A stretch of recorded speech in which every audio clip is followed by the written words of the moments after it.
early the next morning, Joshua and all the Israelites left Acacia Grove and arrived at the banks of the Jordan River, where they camped before crossing. 3 days later, the Israelite officers went through the camp, giving these instructions to the people. When you see the Levitical priests carrying the Ark of the Covenant of the Lord your God, move out from your positions and follow them. Since you have never traveled this way before, they will guide you. Stay about a half a mile behind them, keeping a clear distance between you and the ark. Make sure you don't come any closer. Then Joshua told the people, purify yourselves, for tomorrow the Lord will do great wonders among you. In the morning, Joshua said to the priests, lift up the Ark of the Covenant and lead the people across the river. And so they started out and went ahead of the people. Then the Lord told Joshua, today I will begin to make you a great leader in the eyes of all the Israelites. They will know that I am with you, just as I was with Moses. Give this command to the priests who carry the Ark of the Covenant. When you reach the banks of the Jordan River, take a few steps into the river and stop there. So Joshua told the Israelites, come and listen to what the Lord your God says. Today you will know that the living God is among you. He will surely drive out the Canaanites, the Hittites, Hivites, Perizzites, Gershites, Amorites, and Jebusites ahead of you. Look, the Ark of the Covenant, which belongs to the Lord of the whole earth, will lead you across the river. Now choose 12 men from the tribes of Israel, one from each tribe. The priests will carry the ark of the Lord of all of the earth. As soon as their feet touch the water, the flow of water will cut off upstream, and the river will stand up like a wall.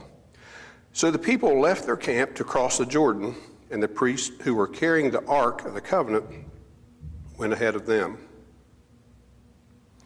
It was the harvest season, and the Jordan was overflowing its banks. But as soon as the feet of the priests who were carrying the ark touched the water at the river's edge, the water above that point began backing up a great distance away at a town called Adam, which is near Zarethan. And the water below that point flowed on to the Dead Sea until the riverbed was dry. Then all the people crossed over near the town of Jericho. Meanwhile, the priests who were carrying the Ark of the Lord's covenant stood on dry ground in the middle of the riverbed as the people passed by. They waited there until the whole nation of Israel had crossed the Jordan on dry ground.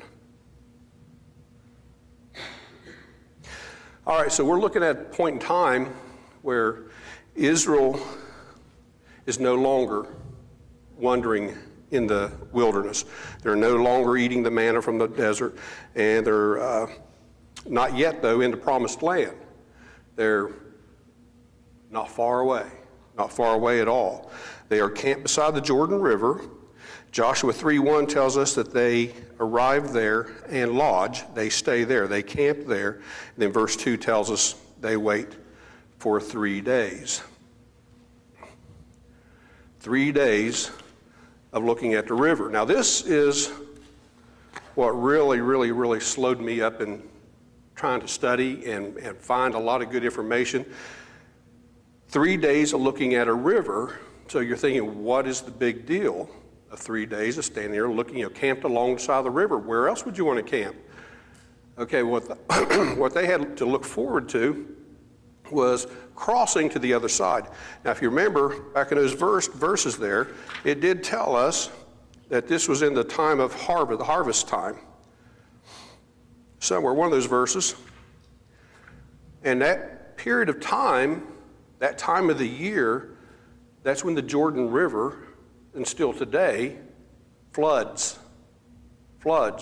And if you can try to picture a map, it starts way up north at the Sea of Galilee, and it just does all this kind of stuff all the way down through there. Then it gets to the point where they cross And I'm going to give you some miles here, some measurements, where they're supposed to cross. And then from there, it's going to do all this again until it gets to the Dead Sea. One of them is at the highest point in altitude, Sea of Galilee, and the Dead Sea is way down low. So I'm going to touch on a little bit of that here shortly. And that is what really slowed me out, because I start wondering, what did the river look like? Well, why did it look like that? Well, if they held the water up somewhere, I mean, that wall they talked about, it had to get deep. I wonder how deep it got. So I spent a lot of time doing all that kind of stuff, kind of got off of Scripture and got more into stuff I don't know. But anyway, so there's 3 days of knowing. They're looking at a river. What they're looking at is a river that is, if you can picture some of the whitewater rafting rivers where they, the rafts are going through, during this season, that's what the Jordan River looks like. That's what it looks like. So the people are camped on the side of the river, knowing that the only way to get to the promised land is crossing the river, and they're wondering, how's that going to happen? How's that going to happen? And so they're working on keeping the faith up here. So, and then there's that three days of waiting. 3 days of waiting. Well, God intentionally does that. God intentionally sends them out there, gets them at that point during this flooded season for a reason. In the 3 days, another. I mean, he's intentionally doing these things. God often places his people in a pause, but not to frustrate them, but to prepare them.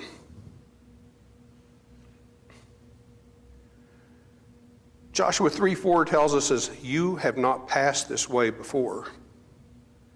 So you've not passed this way before. God doesn't pretend that this is a familiar territory to him. He doesn't minimize their uncertainty. He doesn't scold them. He names it. He says it's unfamiliar territory. It's new ground, new responsibility, new dependence. God doesn't say, don't worry about it. It's going to be easy. It's no problem. I'll take care of it. He says, you hadn't done this before. So that alone is comforting, that God will acknowledge uncertainty without rebuke. He's not going to come down on us for our uncertainty. The Jordan River is just not any river. Now we're going to start getting into some of those statistics here. So it helps to understand what kind of river the Jordan actually is. So Joshua 3:15 tells us that the Jordan was at a flood stage, overflowing its banks during the harvest season, the worst possible time to cross.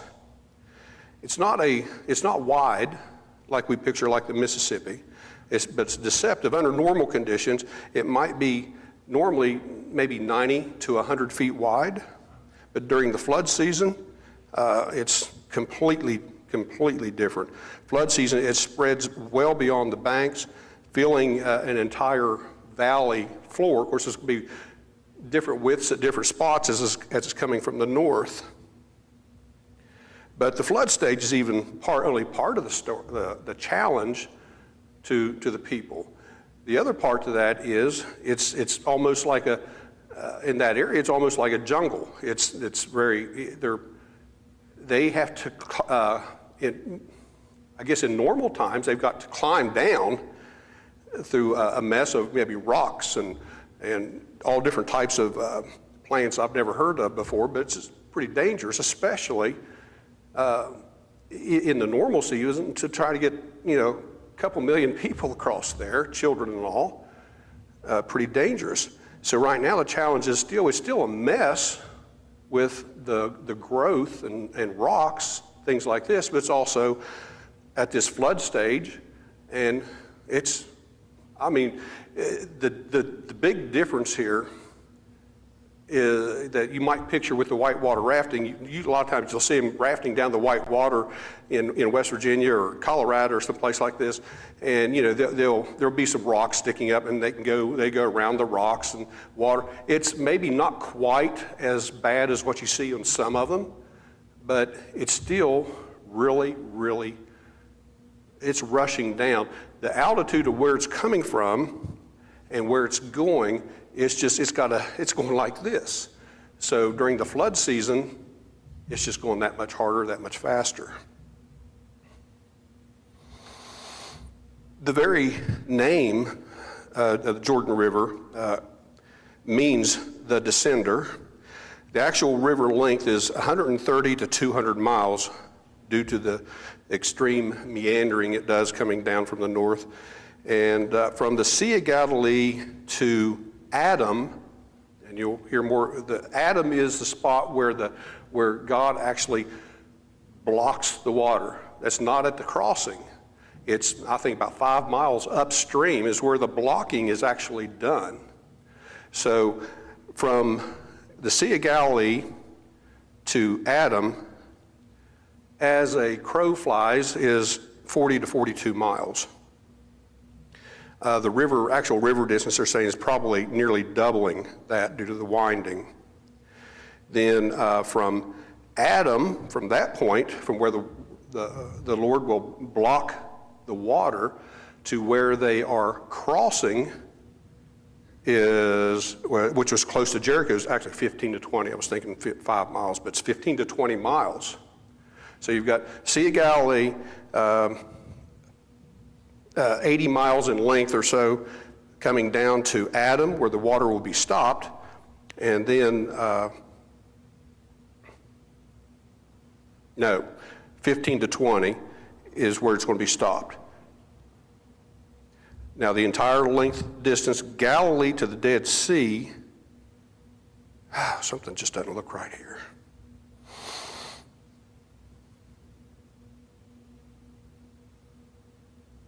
Well, you have an idea there anyway.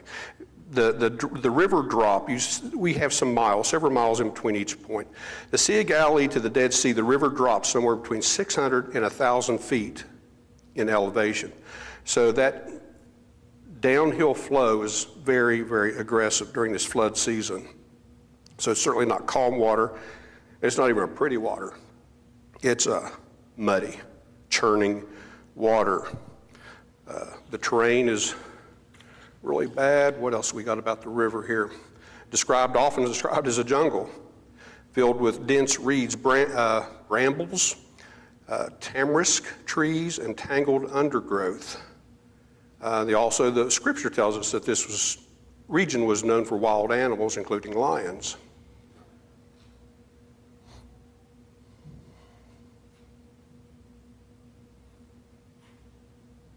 All right, so God makes them wait long enough to watch the water, long enough to feel the fear, long enough to understand that no clever plan that they can come up with is going to work. God does not rush them past the reality of the obstacle, but sometimes God lets us stare at the river long enough to realize that only He can get us across. We get to that point when we feel like that we can get something figured out ourselves, we can take care of something ourselves, and then all of a sudden you come to the realization that you can't, that you can't do it on your own. You need God to get you through. That's where they're at. We're not going to be able to cross that river without God. That's where they're at. So the ark goes first. So when the movement finally comes, it doesn't come the way we might expect. God doesn't send soldiers first. He doesn't send out scouts. He doesn't send engineers. He sends the Ark of the Covenant.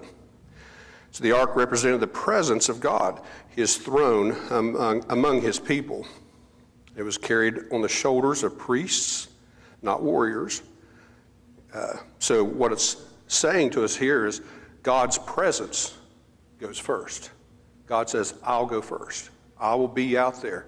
That ark will be the symbol that I'm going out ahead of you. So the ark represented the presence of God, his throne among his people. Wasn't a military advance. God is saying the crossing will not be about your strength, it'll be about my presence. And they're told to keep their distance. Why do you suppose that God said, keep your distance? About 1,000 yards back. Why would you think that he would have them stay that far back away from the priest that was carrying the ark? Remember how many people? So that people could see what was going on. If everybody crowded up there all at once, a lot of people would not see that God is leading the way. That way, they stay far enough back, the people, everyone could see. Everyone could realize that God is leading. Confusion would be avoided.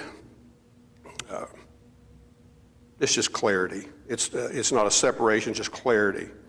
We come to the step of faith. This is one of the most important details of the story, the Red Sea. If you picture, it somewhat sounds similar to the Red Sea, what happened with the Israelites they were leaving Egypt, the escape. They came upon the Red Sea. Here comes the Egyptians, the soldiers coming at them. Were the Israelites, were they full of faith at that point, would you say? No. Was it more like fear? Probably fear, a lot of fear going on. They don't know. So it was not the faith that got them through the Red Sea in this situation. It was, what would you call it? God's grace, God's mercy upon his people. They were new, though, if we can kind of give them credit for that. They were, compared to the people that were getting ready to cross the Jordan, the people at the Jordan had how many years of experience in hearing and knowing God? How many years did they travel? 40 years. More experience, had more time to grow in their faith, more time to, whereas the people leaving Egypt, they were still babies. They were still babies. But God still shows that mercy. So God saves by grace, not by our courage. God grows us by requiring trust over time. We all, if you think about it, look at it as in season, we all go through, some seasons are like Jordan seasons, where God asks us to take that step. As I kind of talked about there this morning, God asks us to take that step. By faith and by obedience, we need to take that step. Or at least we need to seek clarity if we're not fully understanding. Seek clarity. Talk to people. Pray a lot about it. Go to the Bible. Seek the clarity. But we also go through the Red Sea seasons where we lack faith. Don't we? We do that. We just almost sometimes feel as though God's not there. God's not taking care of things for us. In the back of our mind, we're saying, yes, he is, but it's not changing. But we don't know how he thinks sometimes, a lot of times. He thinks a lot higher than what we think. It's all in his time, how he takes care of things. Either way it goes, God's either going to carry us or he's going to ask us to take that step. Both are acts of love. Sometimes following God is like driving at night on the road. If you think about it, you're driving at night, you got your headlights on, you're on a curvy country road, and you can only see so far, but you're going to see so far and you're going to keep on going. If you stopped because you can't see past the next turn, that's where you're at. You're stopped. You're stopped. So God gives us a step at a time to take.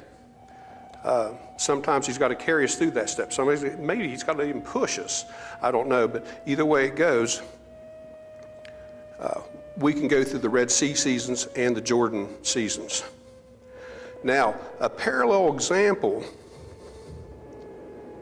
I found this really interesting too. And I remember reading the story there a while back, and I'm throwing it in there in 2 Chronicles chapter 20. Here at the Jordan, we have the priests that are put in charge of going out first, right? The priests are going to have faith that God is going to do what he says he's going to do, because he tells them to start walking, right? Okay, and so everybody else is standing back there. They're saying, please, please, please, you know. All right, so they have to step out in that faith. If we go to 2 Chronicles chapter 20, you have somewhat of a similar pattern here, where it's just hard to believe how God works. And he tells you, I'm in control. We're looking at Jehoshaphat and Judah. They're facing an overwhelming enemy. There's no strategy, no strength, no solution. And God tells them, you need not fight this battle. Station yourselves, stand and see the salvation of the Lord. They are told to trust before the victory, to stand firm before deliverance, to move forward in obedience without explanation. Joshua 3, faith looks like you got to take the step towards the Jordan. In this one, in 2 Chronicles, stand back. I'll show you what I can do. So in both cases, God's leading, and God acts. In both cases, trust comes first. Well, so what did in the 2 Chronicles, whenever they were, the people of Judah was facing insurmountable odds, they were going to get destroyed by other armies. God tells them, don't worry about it, I'll take care of it. As a matter of fact, here's what I want you to do. Here's what I want you to do. Send the choir. Send the choir. It's what God sent. Send the choir. And I like the idea, don't you? Send the choir. Send the choir out. Send the choir to sing praises. And that's what they did. They sent the choir out to sing the praises. It so confused supernaturally the enemy that not only they started, two of them I think joined forces and started killing these other ones, and then whenever they got all them killed, the two that had joined forces killed each other. The choir went first. That's because God said, I'll take care of it. And this is how I'm going to do it.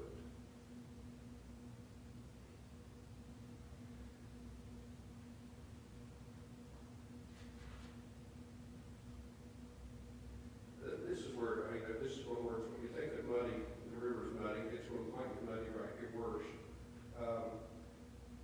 See if there's more technical stuff here, if I can get it right. They've had, I guess in the year 1267 and in 1927, they had the Jordan around Adam, where God dammed it up, stopped the water. In the past, they've had that to happen. It's way down deep in these caverns, and every now and then, maybe an earthquake or something, caves in the walls, and it blocks off the water. Okay, so they're saying, yeah, it can happen. It can happen. But the thing of it is that they've also found through geological surveys that it happened somewhere around 1400 BC. Strangely enough, right along with what our Bible tells us. So the other thing about this too is the timing. The timing. How is it that the Israelites were camped along the river? 3 days later, the timing couldn't have been any better. God stopped the water. God stopped the water. So they can't say it just happens at any time. Well,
season, if they walled it up there somewhere, there's a big dam put there, how much water would it be, how deep? I remember seeing 120 feet deep at one time, where normally it's something like 10 to 15 feet deep or something, and on, and it's just all so amazing. But to think, things like the miracles inside the Bible just continue to amaze me what God can do. We don't know. So standing at the edge of the water, they stepped into the water. God stops the water up at Adam. Normally, they said, when this happens with the walls caving in, normally that water has to be stopped up there for 2 days, because that's a nice little, distance of water. There's still going to be water flowing for a little while, and to somewhat dry the riverbed. And they're saying it's going to take a couple of days, but not with our God. Not with our God. With our God, He stops the water. Water flows right maybe for a little while. It dries up, and then the priests carry it on out to the middle. They stand, they stop, they wait, and then here comes 1 million, 2 million people going across the dry land. So as we're looking at a new year, it can sometimes feel like we're standing at the Jordan. We don't know what's ahead. We don't know what will be easy, what's going to be hard. We don't know what's going to require patience or courage. But we can know this, we can rest assured that God goes first. God's present, God's faithful. God didn't ask Israel to trust Him for the entire land, just only for that next step. And He asked us the same thing. Take the next step. Take the next step. I'll guide you through it. I'll hold your hand. I'll carry you, whatever it takes. Take the next step.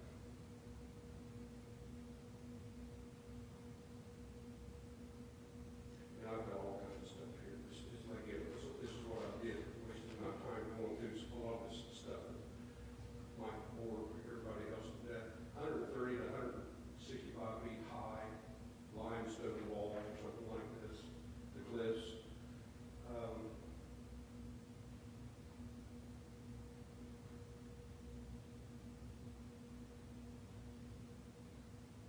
Geological core samples show silt layers dated around 1400 BC. So the focus is not the mechanism, but the timing. The water stopped exactly when the priest stepped in. The miracle was immediate, large-scale, public, and tied to obedience. Does anybody have any comments, questions? This is pretty much what we have. We're looking into the new year, and I guess the encouraging thing that we get from this is what we have looking at us coming into the new year, as opposed to what some of these had looking at them, and the odds that they had against them for being able to cross the river on their own or being able to get through the Red Sea was impossible. So the things that we have looking at us might seem impossible as well. But we have a great God. We have a great God. It's in His time. Everything may not work out the way we want it to, but it works out the way God feels it